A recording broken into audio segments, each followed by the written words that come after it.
Kekentalan kepercayaan terhadap Sawer Gading masih tetap terasa, berkaitan dengan berbagai keyakinan terhadap Batara Guru dan Batara Latu di Tanah Luwu.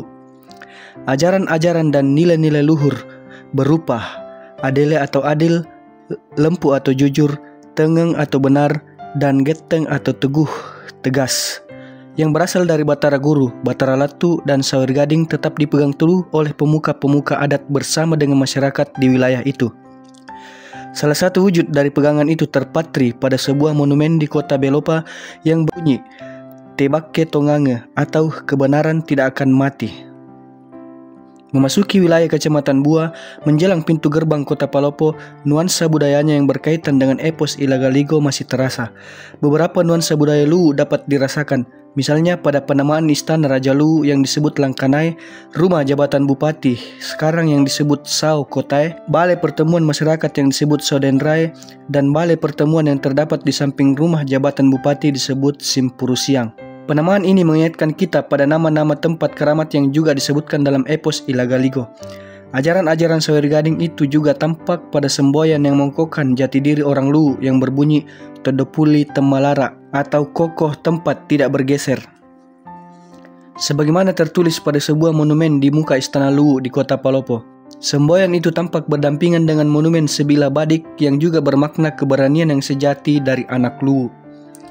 Mulai memasuki bumi Sawer Gading, pada kantor-kantor pemerintahan, rumah-rumah tokoh adat, sekolah-sekolah, dan bahkan pintu-pintu gerbang setiap rumah yang sedang mengadakan upacara perkawinan di seluruh wilayah Luwu dan bahkan di luar Tanah Luwu sendiri, selalu terlihat bangunan dengan atap yang bersusun tiga.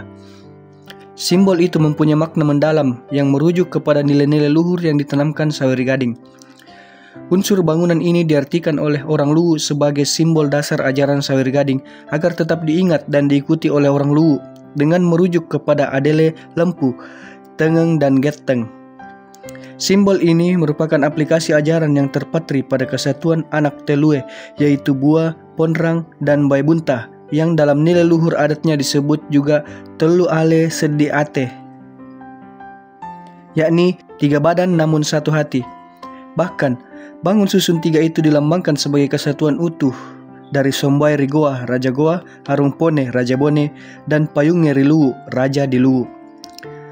Semuanya diterjemahkan sebagai nilai-nilai luhur dari suatu kekuatan kerjasama kedamaian dan kehormatan satu dalam diri dan tanah orang Luwu selama ajaran Sawer Gading tetap dipahami. Ajaran-ajaran itu berpusat di Ware, pusat Tanah Luwu yang merupakan wilayah khusus dan istimewa sehingga Sawer Gading juga bergelar Opuna Ware atau Rajanya Ware. Ware adalah nama pusat kerajaan bagi Luwu yang diyakini eksistensinya sejak zaman Simpurusiang sekitar abad 13. Ketika itu letak Ware berada di dekat Ussu, yakni tempat asal mula turunnya Batara Guru ke permukaan bumi, lengkap dengan istananya. Kini daerah tersebut tabu untuk dimasuki oleh sembarang orang. Lokasinya berada di sekitar lereng bukit Pinsemoni, disebut Punsimeuni, di tepi hulu sungai Cerekang, tidak jauh dari Danau Matano. Sekarang Ussu menurut sejumlah informan hanyalah tempat bermukimnya para pandai besi, emas dan perak dan juga merupakan kediaman sejumlah perangkat adat, pembantu raja dan tempat para tamu kerajaan yang akan berkunjung ke istana raja. Dari kesaksian ini, maka Ussu itulah yang kemudian ditetapkan sebagai Ware pertama di Luwu pada sekitar abad 10 hingga abad 13. Pada akhir abad 13 atau abad 14, Ware dipindahkan oleh Raja Luwu, Anakaji ke Mancapai, dekat Lelewawu di sebelah selatan Danau Touti, yang kini tempat itu berada di wilayah Provinsi Sulawesi Tenggara. Pada sekitar abad 15, pusat keraton Luwu dipindahkan lagi oleh Raja Luwu yang bernama Dewa Raja ke Kamandre, di tepi Sungai Noling sekitar 50 km sebelah selatan kota Palopo. Strategi pemindahan itu dilakukan dengan maksud memperluas kerajaan ke daerah selatan.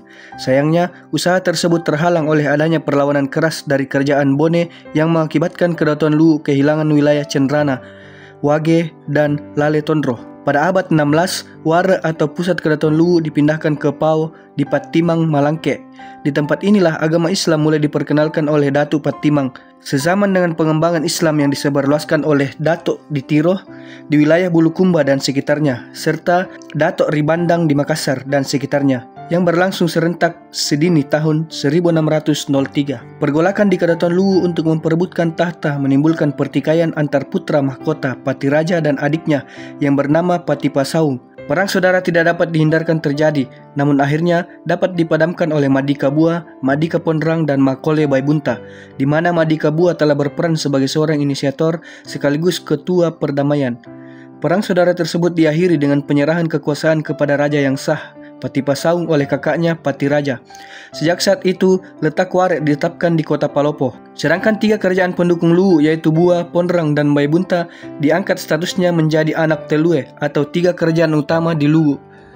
Pada saat itu, Kedatuan Luwu mulai berkembang menata dirinya dengan menyusun perangkat adat agar rasa Adele, Lempuh, Tengeng, dan Geteng tetap eksis di Luwu sepanjang masa. Sumber: buku Kedatuan Luwu, Perspektif Arkeologi, Sejarah, dan Antropologi.